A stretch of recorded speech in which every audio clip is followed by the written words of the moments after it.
Hi, my name is Tom Ellsworth. Hope everyone's staying safe out there.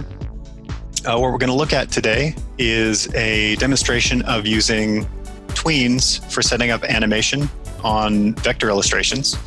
This is the kind of thing that we cover in the Vector Illustration in Motion class in the illustration school at the Academy of Art University.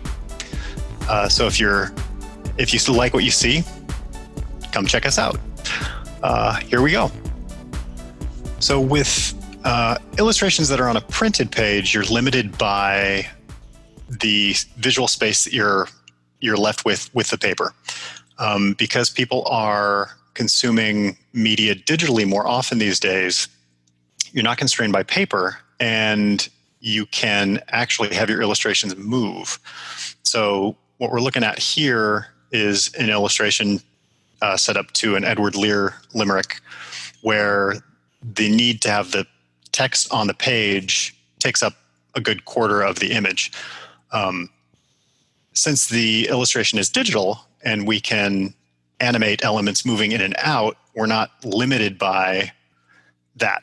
So we can have the figure center on the stage and then pull in other elements, bringing the text in, moving it out. Since she is on the stage, we can add curtains, make that part of the narrative. So what we're looking at here in Animate is a vector illustration that's broken up onto multiple layers because it keeps it easier to select individual elements than trying to do them all on one layer. It's really good to stay organized, so all of the layers are labeled, so I know where everything is. So the first thing we're going to look at is a simple tween, moving elements in a straight line. And then we'll springboard off of that. So if we look at our curtains and our text right here, those are on this layer that's sitting above all of the other layers of artwork. These are just groups. So here's a group for the text, a group for the left side of the curtain, a group for the right, and a group for this bunting at the top. So the first thing I'm going to do is select that frame with all of the 4 of those elements on it and put that inside of a movie clip to hold it. And we do that by going to Modify, Convert to Symbol. Make sure we've got a movie clip here, and we're going to name this MC Curtain. That will live in the library, so we can keep accessing it. And I'm going to double click on this symbol. We can see up here in our little navigation bar, we're now working inside that movie clip. All of the other layers appear as if they've disappeared. It's just because each symbol has its own timeline and set of layers inside of it. So if I go back to the main scene, we can see all of the layers again. The reason I'm going to be setting up the animation inside of a movie clip is if I didn't, the animation I'm going to add here is going to take up hundreds of frames. And then any other element I would want to animate at the same time would also have to equal the same hundreds of frames, just so everything stays visible at the same time. By placing the animation inside of its individual movie clip, all of the different animated pieces can stay independent of one another. So we double click, we're inside the curtains movie clip. We're going to use a classic tween. So each element that's tweened needs to be placed inside of its own symbol to hold it. And each element that's being tweened needs to be put onto its own layer. So right now I've got the 4 groups. I'm going to right click on these and say distribute to layers.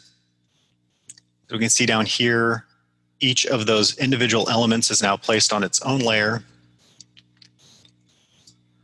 And the layer we had before is empty, so I'm just going to delete it. All right, so everything's distributed to layers. Now we need to put these individual elements inside their own symbols. So one at a time, I'm just going to click on that frame. Here's the text. Modify, Convert to Symbol, MC Text. Let's go to the next one. This is the bunting. So we use Convert to Symbol, MC Bunting. Oops. Group. There we go. Let's go to the left side of the curtain. left, and the one on the right.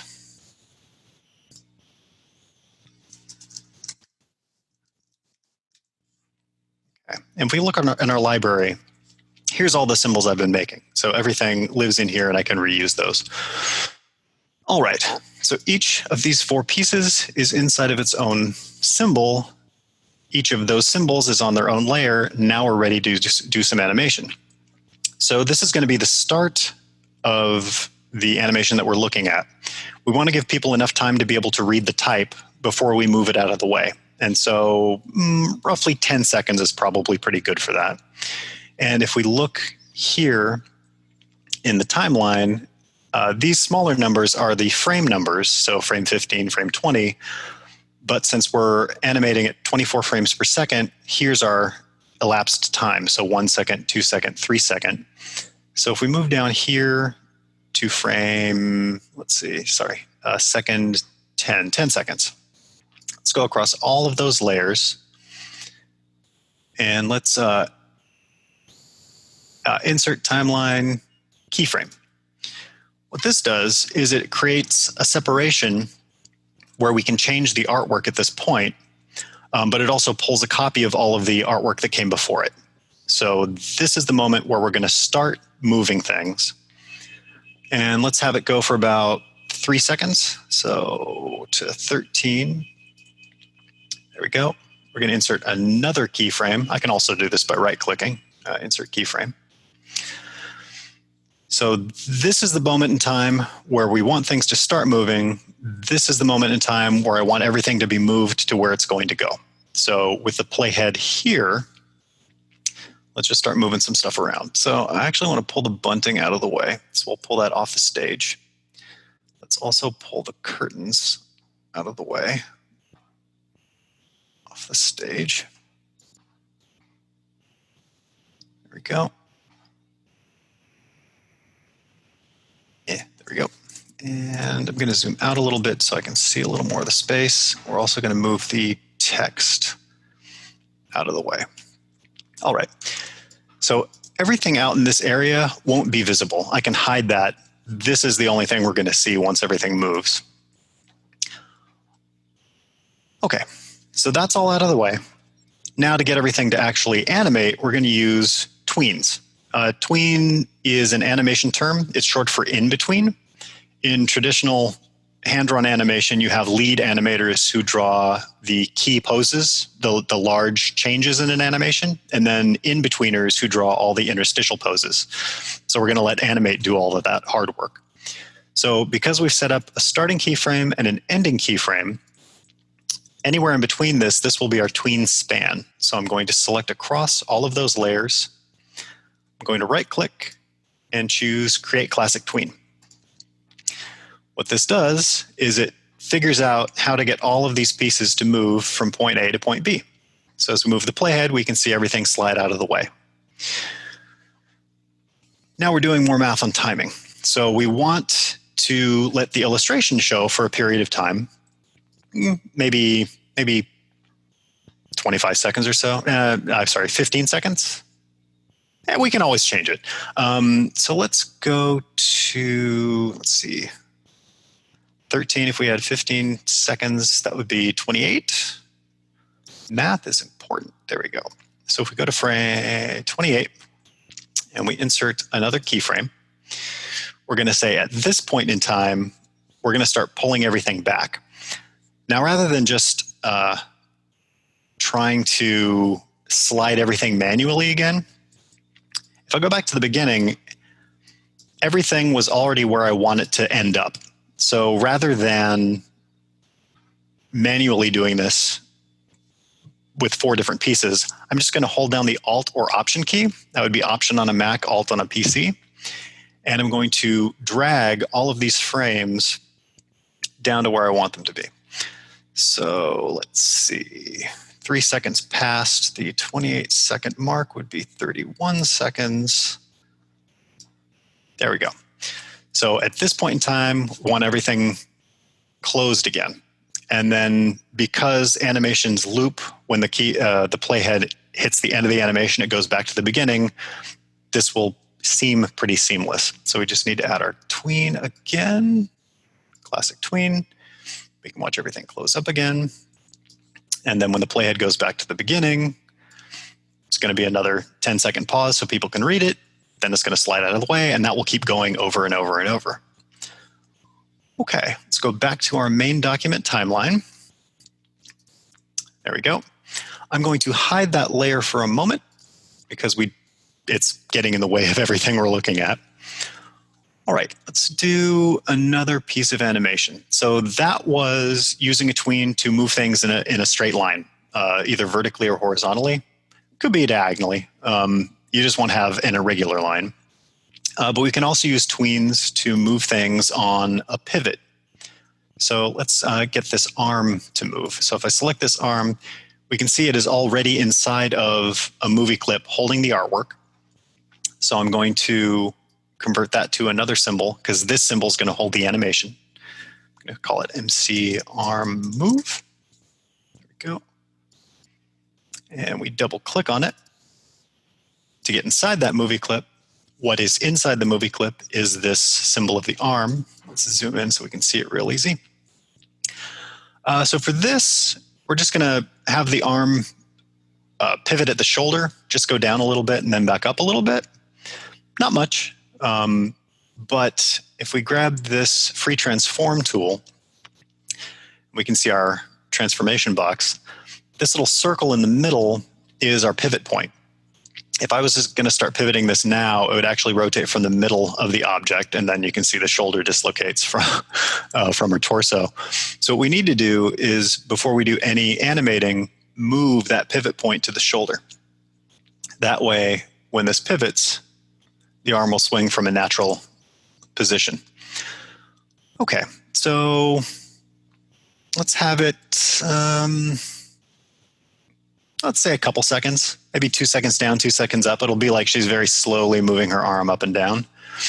So at the 2 second mark, I'm going to right click, insert keyframe. So remember, adding a keyframe pulls a copy of the artwork that came before it. So what I'm going to do before changing the position of this arm is then go another couple seconds down and insert another keyframe. Because I haven't moved the artwork, I know that this beginning keyframe and the ending keyframe are in the same position. So I don't need to copy anything later. What I am going to do is move the playhead back to this middle keyframe. And let's just slide the arm down a little bit. Just a little bit. Not that far. If we just move the playhead, we can see, the exact distance it's moving. Now we'll just add our tween. We'll get our army of invisible animators to do all the hard work. Select, right click, create classic tween. And we can see that that arm now slides down and back up. Easy, one more down. Okay, let's back up. All right, the next piece we're gonna look at, let's get our foot going because it's very similar to the arm. So let's zoom in on the foot. We're just going to have her tap her foot. The foot is already inside of a symbol holding it. So let's put it inside of a symbol to hold its animation. So modify, convert to symbol. MC foot tap. We're going to double click on it. Now we're inside the movie clip where we're going to animate this foot. Going to grab our free transform tool and move that pivot point to about here. So in addition to the foot, this piece of art also includes a little fold of cloth, which matches the color of the dress behind it. So it's just going to look like as the foot moves up and down, the cloth is bending around it. But we do want to bend from that, pivot from that point.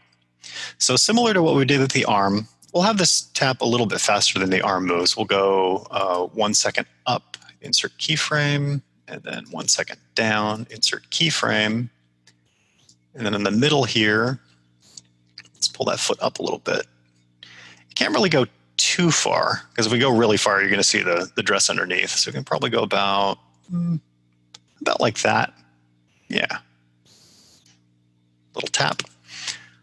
I'm going to select between the keyframes, right click, create classic tween. Now something we may notice, I know testing in this environment can be a little bit slow, but if we look at this, that movement is very stiff and robotic. It's very, very, sorry, let me turn this off. There we go. I did not actually want that. There we go. I actually wanted that. There we go. Yeah. So it's very stiff and robotic. But we can make adjustments to that with something called easing. Easing adjusts the distribution of the tweened shapes between keyframes. So if you to help visualize this, this top circle, all of these shapes move from left to right. The top shape has no ease value, easing in, easing out. So if we move the playhead, it looks like the shape that's easing out is moving faster. It looks like the shape that's easing in is slower compared to the shape with no ease. In reality, they're all moving the same distance for the same amount of time, but the change in easing changes the appearance of how fast something moves. So if we go to the middle here and turn on our onion skin and then look at outlines, this should make it a little bit easier to see.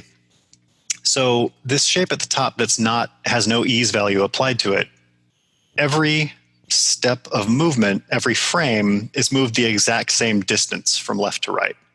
So that movement is very steady and even, but also looks a little bit stiff. Down here, easing in, the distribution of the tweened shapes is closer together at the beginning and further apart at the end. So the movement looks like it starts slow and picks up speed as it goes. Easing out is the opposite of that. The distribution of shapes at the beginning is further apart at the beginning and closer together at the end. So it looks like the shape starts moving fast and then slows down as it moves. You can think of it like a car accelerating and decelerating. So when a car first starts moving, it starts slow and picks up speed. That's easing in. When a car hits the brakes to stop at like a stoplight or a stop sign, it slows down as it gets to the end of its movement. So we can do that here with the way the foot moves up and down. What I'm going to do is, as the foot moves up, let's have it ease out. That way, yeah, it'll slow down at the end of its movement. So we select anywhere between these two keyframes. And then in the Properties panel, we're going to look under Effect, Classic Ease. I'm going to leave that alone. And we're going to change this value to 100. That is easing out. And it'll even give you a verbal reminder, ease out. So this just changes the distribution of tweened shapes so they're closer together at the end. So as the foot raises, it'll seem to slow down. As the foot moves down, we're going to ease in. And we're set that up as -100, ease in. This means that it's going to start slow and pick up speed as it moves down. So it'll give that foot's movement just a little extra weight when it taps. All right. Let's go back into our document. What's next?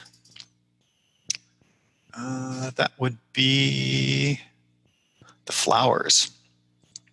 Aha. So what we've seen so far is how to animate objects moving in a straight line and pivoting at a point.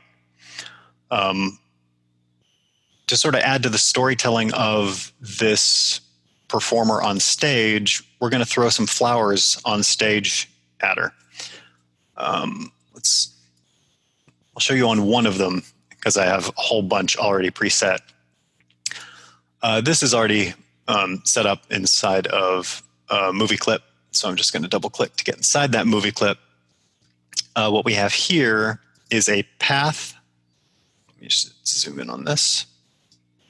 There we go. This path is just a shape. It's a line that's drawn using the pen tool. You could use it with the pencil tool, any tool that draws a single line. I'm going to hide that for a moment so we can focus on the flower itself before we get to that. Actually, maybe I'll look at the outline because it's a little bit thinner. Okay. So we're going to get the flower to move first, and then we're going to tell it to follow this path. The way we do that is with a motion tween. So previously we used a classic tween. This time we're going to use a motion tween. And a motion tween is a little bit different from a classic tween. With the classic tween, we set up keyframes, a beginning and an end, and then apply the tween saying, okay, now make us get from point A to point B in a clean, smooth motion. With a motion tween, you don't set up keyframes, you set up poses. So we've got the flower here. This is also inside of a symbol holding the artwork. So it's ready to go. So I'm going to right click on that and choose Create Motion Tween.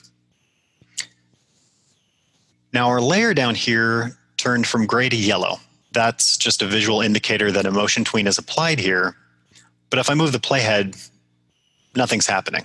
That's because we haven't told anything to move yet. So instead of setting up keyframes, you choose a moment in time where you want something to change. So we want to go from here to here. So moving the playhead to the end of this span of animation, I'm going to pick up that flower and say, okay, at that point, I want the flower to be down here. And we see this little line show up with dots on it. This is a motion guide. This is now the path that flower is going to follow. But we don't want it to be in a very straight, static line. The nice thing about motion tweens is if I want to move this whole flower and its animation, I just have to pick up the motion guide and move it. Everything is stuck to that motion guide now. If we look down here, at the very end of that motion tween span, where I had changed the position of the flower, there's a tiny little diamond. That's a pose. So it's a moment where a property has changed. It could be rotation, could be scale, could be transparency. The property that changed right there is actually just its position on the stage. So at this point in time, the flower's down here as opposed to over here. Now to get this to follow that curve is pretty easy. So having drawn the shape, I'm going to select the shape. We're going to say Edit Cut. I'm going to highlight anywhere inside this motion tween span and say Edit, Paste in Place. So now we can delete this path for guide. So now that motion guide has been changed to this shape. And if I move the playhead around, we can see that the flower follows it and then does a little bounce. So if I turn on my loop and practice the movement there, we can see the flower follows that little curve path, hits the ground, does a little bounce, and then stops. Okay. So I'm going to go back out here. I'm actually going to delete that because I have a whole bunch of these already set up. If we look inside this movie clip, each of these layers down here is a separate flower. Each one has its own motion guide where the movement of the flower, each individual flower is following its own guide. We can see them if we select them one at a time. There we go. So as this animation goes, each flower is going to come in, bounce onto the stage, and hang out there. Now, anytime you're adding a looping animation where something has to happen over and over and over, you kind of want to try to hide that seam between the end of the animation and the beginning. You want it to be as inconspicuous as possible. If we don't do that, I'll show you what this looks like. Let me get that going. There we go. If we don't do that, what we're going to see is a bunch of flowers bounce onto the stage, and then they'll suddenly disappear before they bounce again. It's a little bit jarring to just see things suddenly vanish like that. So what we're going to do instead is once everything's on the stage, on this layer up here, all of these 6 flowers together have been put inside of one symbol. So this symbol is holding all of these flowers together as a group. We're going to let them sit there for this span of time. It's about a little under a second. So the easiest way to sort of make this seem less visible, instead of having something elaborate like a broom coming in and sweeping them all off stage, we're just going to have them fade out, just like slowly disappear, and then they'll come back in again. So from here to here, we want them to fade to transparent.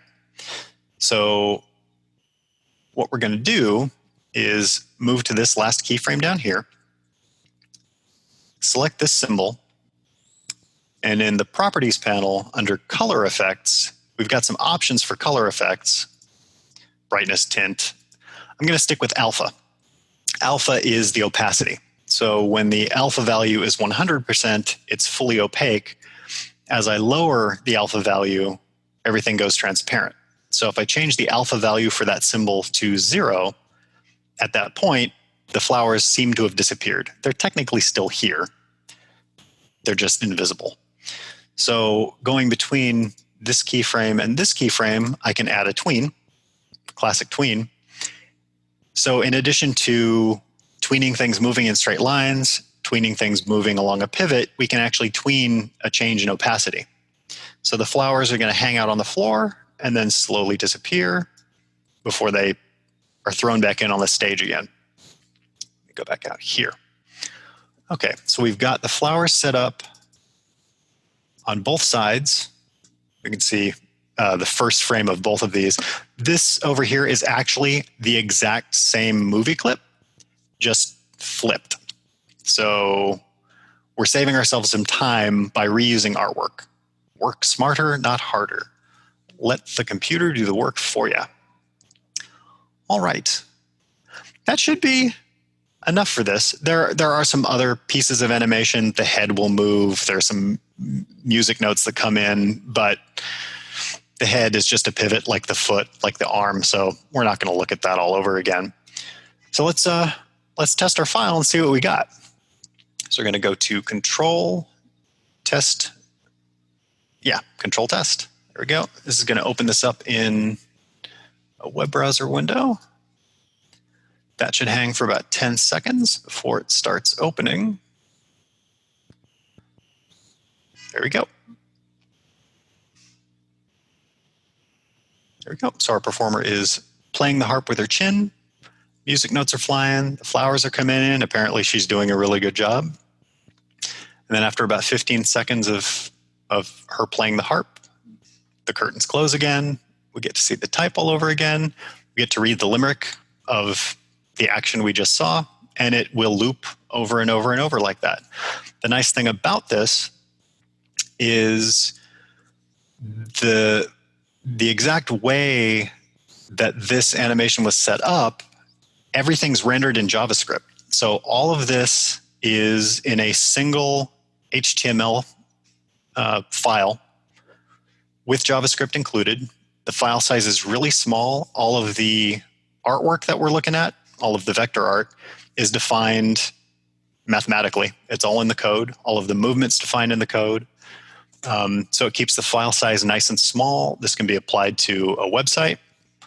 And we're all ready to go.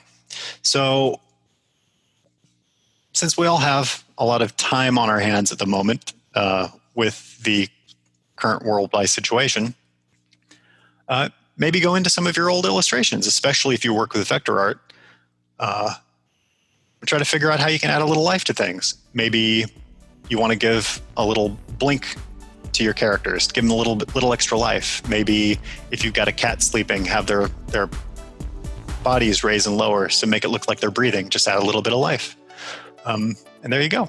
Hopefully this was fun. Have at it.